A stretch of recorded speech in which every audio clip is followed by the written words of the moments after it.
மித்ராவோட ரூம்ல வச்சிருந்த நகைய யாருக்கும் தெரியாம எடுத்துட்டு வந்துட்டு இப்ப ஒண்ணும் தெரியாத மாதிரி நடிச்சுக்கிட்டு இருக்கிய. ஐயோ,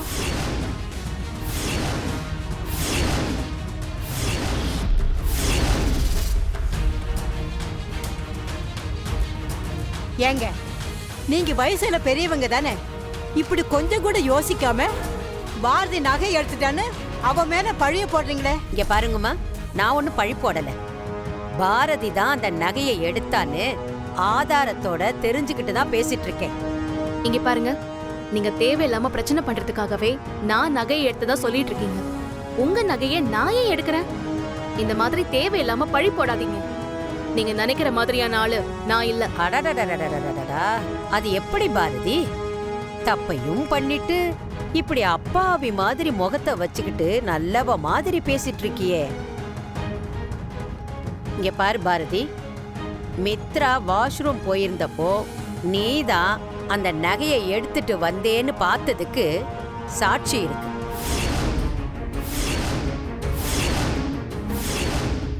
சுமதி, நல்லா இவ காதல விழற மாதிரி நீ பார்த்த விஷயத்தை இவகிட்ட சொல்லு.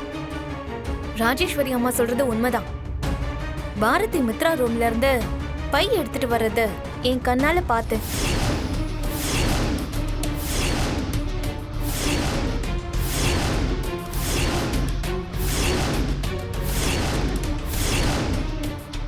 இங்க பாருங்க, இவங்க வேணும்னே பொய் சொல்றாங்க. நான் மித்ராவோட ரூமுக்கு வரவும் இல்ல, அங்க இருக்கிற நகையை எடுக்கவும் இல்ல. பாரதி, சும்மா நடிக்காத. ஏற்கனவே ஆபீஸ்ல பணத்தை திருடினவ தானே நீ.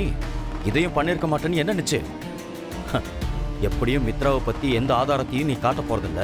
அதுக்கப்புறம் உன்னை நாங்க வீட்டுல விட்டு வைக்கவும் போறதில்ல. வெளியில போய் என்ன பண்றதுன்னு வழி தெரியாம தானே இந்த நகையை திருடி இருக்க, அப்படிதானே? இங்க பாருங்க, நான் அந்த பணத்தை எடுக்கலன்னு ஏற்கனவே நிரூபிச்சாச்சு.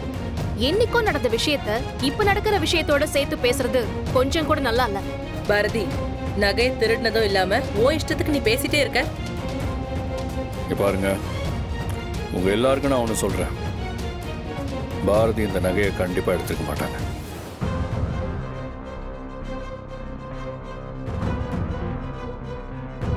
நீங்க எல்லாரும் எதை மனசுல வச்சுக்கிட்டு இப்படி பாரதி மேல அபாண்டமா பழிய போடுறீங்கன்னு எனக்கு நல்லா தெரியும். இது கொஞ்சம் கூட சரியில்லை. பாரதி தான் நகை எடுத்துட்டான்னு எப்படி வாய் கூசாம இப்படி போய் சொல்லிட்டு இருக்கீங்க? பாட்டி, பாரதி மித்ரா ரூம்குள்ள இருந்து பேக் எடுத்துட்டு வர்றத நான் என் கண்ணால பார்த்தேன். நான் கூட இப்ப சாதாரணமா தான் நினைச்சேன். நகையை காணோம் தேடிட்டு இருந்தாங்கல்ல, அப்போதான் பாரதி பை எடுத்துட்டு போன விஷயமே எனக்கு ஞாபகம் வந்துச்சு. என்ன பாட்டி, இந்த சாட்சி போதுமா?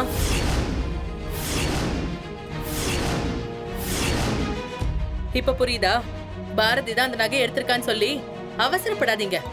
இந்த ரூம் ஃபுல்லா தேடி பார்த்தா நகை எங்க இருக்குன்னு தெரிஞ்சிரும். நந்தினி, எதுக்கு இவங்க கிட்ட தேவையில்லாம பேசிட்டு இருக்க? நீ போய் பேக போய் செக் பண்ணு போ.